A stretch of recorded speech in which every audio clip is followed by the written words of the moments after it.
Devant les attentats de Madrid, je me suis franchement posé la question de savoir à quel endroit, moi, dans ma vie quotidienne, je ne donne pas l'énergie à ces terroristes d'allumer la mèche de la bombe. C'est une espèce de tendance de la nature humaine.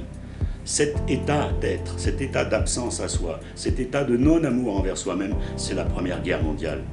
Où étaient les bombes que moi je posais de temps en temps dans mon entourage?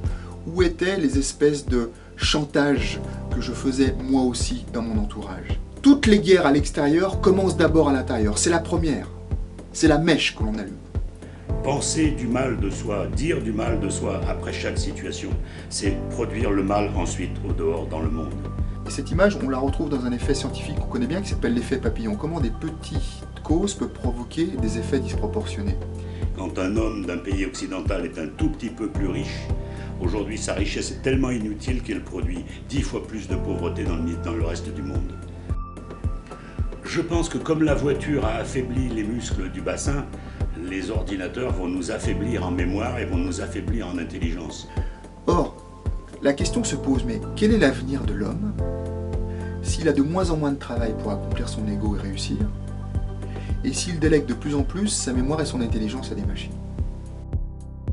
La lecture spirituelle amène quelque chose d'extrêmement important, c'est où conduit une société qui a perdu le sens du sacré. L'approche spirituelle, par une vision, j'allais dire, très responsable, très incarnée de la spiritualité, peut servir une lecture économique politique du monde. Est-il possible de faire l'expérience de dire du bien au lieu de dire du mal à soi-même? C'est cela la première paix mondiale. C'est la paix qui commence dans notre poitrine et qui ensuite sème la paix au dehors envers les autres. L'artisan de paix doit étreindre le semeur de guerre.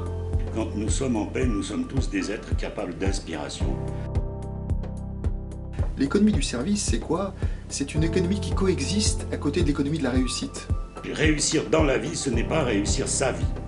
L'économie du service, c'est une économie qui crée, qui accumule des richesses intérieures.